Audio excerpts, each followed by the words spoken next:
আসসালামু আলাইকুম। Outsourcing tutorial চ্যানেলের পক্ষ থেকে আমি web developer Abdul Hannan. Java square full basic to advance কোর্সের 5 পার্টে আপনাকে স্বাগতম। তো আজকের আলোচনার বিষয় হলো কন্ডিশন। তো তার আগে বলে নিচ্ছি, আপনি যদি এই ভিডিওটা প্রথম দেখে থাকেন তাহলে আমি সাজেস্ট করব প্রিভিয়াস ভিডিওগুলো দেখে আসতে এবং চ্যানেলটা সাবস্ক্রাইব করে পাশে থাকা নোটিফিকেশন বেল আইকনটাও অন করে দিবেন। So get started. গত 4 পার্টে প্রম্পট নিয়ে আলোচনা করেছিলাম, তো আমরা এটা এখন কেটে দিব। সো আমরা এখন কন্ডিশন নিয়ে আলোচনা করব।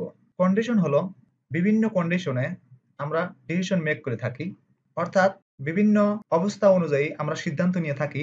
যেমন আমি উদাহরণ হিসেবে আমি আপনাদেরকে বলছি, ধরুন আপনাদের বাড়িতে কোনো গার্জিয়ান নেই, তখন আপনাদের কোনো যদি বাজার লাগে, অর্থাৎ কাঁচা বাজার হোক, চাউল হোক, ডাউল হোক, যেটাই হোক, যদি আপনার প্রয়োজন হয় তাহলে কিন্তু আপনাকে গিয়ে বাজার করতে হবে। এই যে একটা কন্ডিশন, এই যে একটা অবস্থা, এই অবস্থাটাই হলো, এই সিচুয়েশনটাই হলো কন্ডিশন। কন্ডিশন দুভাবে হয়ে থাকে। একটা হলো ডিক্লেয়ার করা হয় ইফ দিয়ে, আর একটা ডিক্লেয়ার করা হয় এলস দিয়ে। সো ইফটা হলো আমরা কন্ডিশন অনুযায়ী যে ডিসিশনটা মেক করি, যে সিদ্ধান্তটা গ্রহণ করি, সেটাও দুভাবে হয়ে থাকে। যেমন আপনাদের বাড়িতে আপনার আব্বু আম্মু কেউ নেই, অথবা আপনার আব্বু আম্মু না থাকলে যে গার্জিয়ান থাকতো আপনাকে রান্না করে খাওয়াতো সে নেই, তখন আপনাকে অবশ্যই রান্না করতে হবে, না হলে আপনাকে হোটেলে গিয়ে অথবা দোকানে গিয়ে খেতে হবে। সো আপনি মনে মনে ভাবতে পারেন, ফ্রিজে যদি খাসির মাংস থাকে তাহলে আমি রান্না করে খাবো, আর যদি খাসির মাংস না থাকে তাহলে আমি আমি হোটেলে খাবো। তো আপনি গিয়ে ফ্রিজটা খুলে দেখলেন খাসির মাংস নেই, তো তখন আপনি ডিসিশন নিচ্ছেন যে আপনি হোটেলে খাবেন। এই যে আপনার খাসির মাংস থাকলে আপনি রান্না করে খাবেন, আর খাসির মাংস নেই বিদায় আপনি যে হোটেলে খাবেন, যে মনে মনে একটা শর্ত যে আটলেন যে আমি খাসির মাংস থাকলে রান্না করে খাবো, এটা হলো আপনার শর্ত সাপেক্ষে হলো। আপনি যে শর্তটা বলছেন সেই শর্তর সাথে মিলে যাচ্ছে, সেটা হলো ইফ দিয়ে ডিক্লেয়ার করা হয়। আর যদি আপনি যখন দেখলেন যে ফ্রিজে খাসির মাংস নেই, তখন আপনি ডিসিশন নিলেন কি আপনি হোটেলে খাবেন। এই যে যে ডিসিশনটা চেঞ্জ হয়ে গেল, এই চেঞ্জটাই হলো এলস দিয়ে ডিক্লেয়ার করা হয়। এখন আমরা যে ইফ এলস এই দুটো আমরা লিখে তারপরে আমরা আরেকটু ভালো করে জানবো। ইফ লেখার সময় আপনাকে 3টা আইটেম মনে রাখতে হবে। ফার্স্টে আপনাকে ইফ দিতে হবে, 2 নাম্বার কন্ডিশন দেওয়ার জন্য ফার্স্ট ব্র্যাকেট দিতে হবে, 3 নাম্বার আপনার সেকেন্ড ব্র্যাকেট দিতে হবে। এন্ড এটা হলো আপনার শর্ত সাপেক্ষে, যেটা শর্ত সাপেক্ষে হবে না সেটার জন্য আমরা এলস লিখি। এলস এর জন্য এলস দিয়ে আপনার সেকেন্ড ব্র্যাকেট অর্থাৎ কার্লি ব্র্যাকেট দিয়ে দিবেন। এই ইফটা আরেকটু আমি বুঝিয়ে বলছি। ধরুন আপনি মোবাইল মার্কেটে গেলেন, একটা মোবাইল আপনার পছন্দ হয়েছে, তখন আপনি দোকানদারকে প্রশ্ন করলেন যে ভাই এটার দাম কত? তখন দোকানদার বলল এর দাম ৫,৫০০ টাকা। তখন আপনি বললেন যে না, আমি ৫,৫০০ টাকা দেব না, যদি আপনি ৫,০০০ এর কমে আসেন তাহলে আমি এই মোবাইলটা নিব। তখন ওই দোকানদার বলবে না, যদি ৫,০০০ এর উপরে আসেন তাহলে মোবাইলটা আপনাকে দিব। যে এই যে বললেন, আপনি একটা শর্ত দিলেন যে ৫,০০০ এর নিচে আসলে আপনি মোবাইলটা নিবেন, এবং দোকানদার শর্ত দিল না, ৫,০০০ এর যদি উপরে যান তাহলে আমি মোবাইলটা আপনাকে দিব। এই আপনার শর্ত যেটা সেটা হলো ইফ, আর যেটা হবে না, আপনার শর্তের বাইরে যাবে, সেটা হবে এলস। আমি এখানে একটা ভেরিয়েবল লিখবো।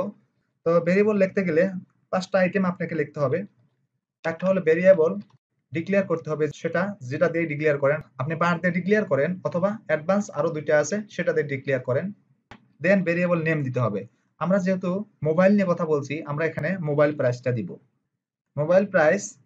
সো ভেরিয়েবল নেম দিলাম, দেন ইকুয়াল সাইন, এখানে একটা এখন ভ্যালু দিব, সেটা হোক মোবাইল প্রাইস অথবা অন্য কিছু, যে কোনো যে ভেরিয়েবলটা দিবেন সেই রিলেটেড এখানে একটা ভ্যালু হবে। সো আমি যেহেতু মোবাইল নিয়ে কথা বলছি, যেহেতু দোকানদার বলেছে ৫,৫০০ টাকা, তো আমি ৫,৫০০ টাকা লিখছি, দেন ইকুয়াল সাইন।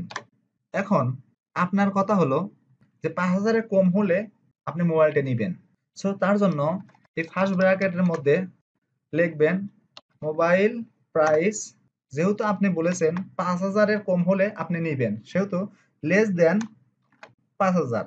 সো আমাদের কেন আউটপুট দেখতে হলে কনসোল লক করতে হবে। সো আমি এখানে কনসোল লকটা দিচ্ছি, কোটেশন, তার মধ্যে সো আমি এখানে লিখে দিচ্ছি আই উইল টেক, অর্থাৎ ৫,০০০ এর কম হলে, যেহেতু আমরা ইফ এর মধ্যে লিখেছি, তো আপনার এই শর্ত হলো 5000 এর কম হলে আপনি মোবাইলটা নিবেন। সো আমি এখানে লিখে দিলাম আই উইল টেক। আর এখানে এলস হবে অন্যটা। অর্থাৎ আপনি আপনার শর্ত সাপেক্ষে যদি না হয় তাহলে আপনি নিবেন না।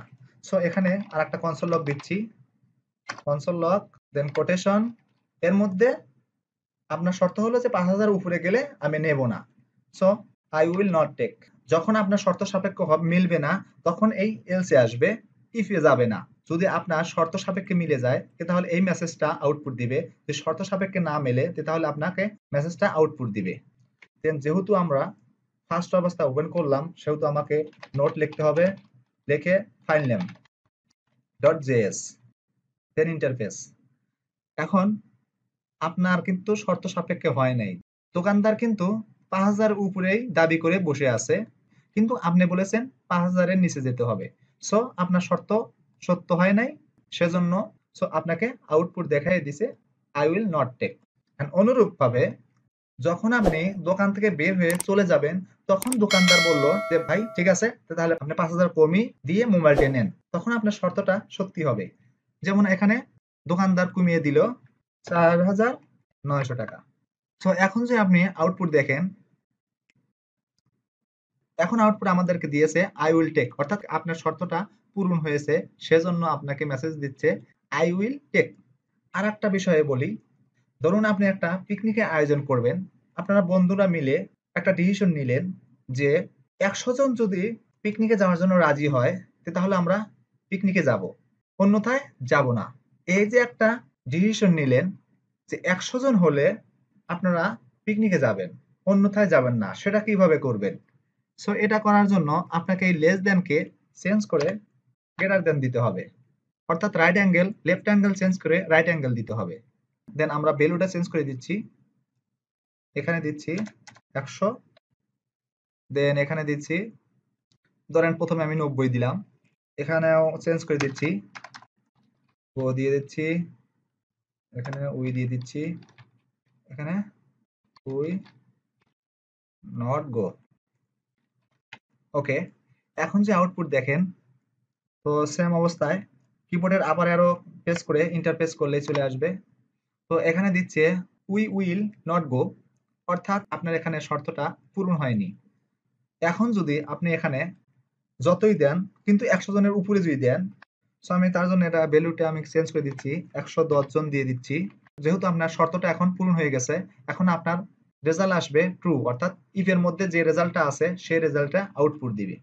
এখন যদি আমরা আউটপুট দেখি, সো আপনার শর্ত যেহেতু পূরণ হয়েছে, তো সো ইফ এর মধ্যে যে রেজাল্টটা আছে সেই রেজাল্টটা আপনাকে দিয়ে দিবে। তো এটা তো গেল আপনার কম বেশি, যে আপনি কম হলে নিবেন, বেশি হলে যাবেন। তো আরেকটা বিষয়, ধরুন পিকনিকে আপনি 100 জনের টার্গেট দিয়েছিলেন, সেজন্য আপনি বড় কোনো গাড়ি অথবা বাস 2-4টা ভাড়া করলেন, সেটা আপনি বেশি হলো আপনি ছাদেও যেতে পারবেন। কিন্তু আপনি ধরুন আপনি মাইকো ভাড়া করবেন, মাইকো তো ছাদে নেওয়া যাবে না। মাইকোর জন্য আপনারা ডিসিশন নিলেন যে 10 জন হলে আমরা যাব, এবং 10 জনের বেশি হলেও নেওয়া যাবে না, 10 জনের কম হলেও যাওয়া যাবে না। এটা আপনি কিভাবে আউটপুট দেখবেন?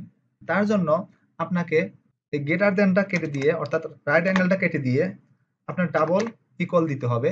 ডাবল ইকুয়াল দেওয়ার পরে এখানে লিখে দিতে হবে 10, এই ভ্যালুটা আমি চেঞ্জ করে দিচ্ছি। যেহেতু আপনি 10 বলেছেন, এখন আপনি যেহেতু 10 জন হয়েছে, সেহেতু আপনাকে এই ইফ এর মধ্যে যে রেজাল্টটা আছে সেটা দেখাবে। সো আমি তার প্রমাণ হিসেবে দেখাচ্ছি। আপনার অ্যারো প্রেস করে ইন্টার প্রেস করলাম। তো আপনাকে আপনার শর্ত যেহেতু পূরণ হয়েছে, সেজন্য আপনাকে রেজাল্ট দিয়েছে উই উইল গো। সো আপনি এখানে শর্ত পূরণ হলো না, এখানে ধরেন 9 দিলাম, 9 দেই। এখন যে আউটপুট দেখি, তো বলতেছে উই উইল নট গো। এখানে যদি আমি 11 দেই, তারপর যে আউটপুট দেখি, তারপরও দিছে উই উইল নট গো, অর্থাৎ আপনি বলেছেন যদি 10 জন হয়, আপনি নির্দিষ্ট করে বলেছেন যে 10 জন হয় তাহলে আপনি যাবেন, 10 জনের বেশি হলে নেওয়া যাবে না, 10 জনের কম হলে যাওয়া যাবে না।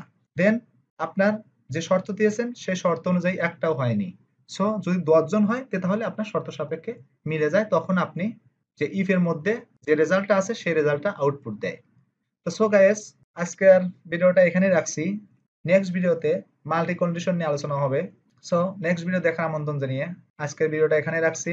আল্লাহ হাফেজ।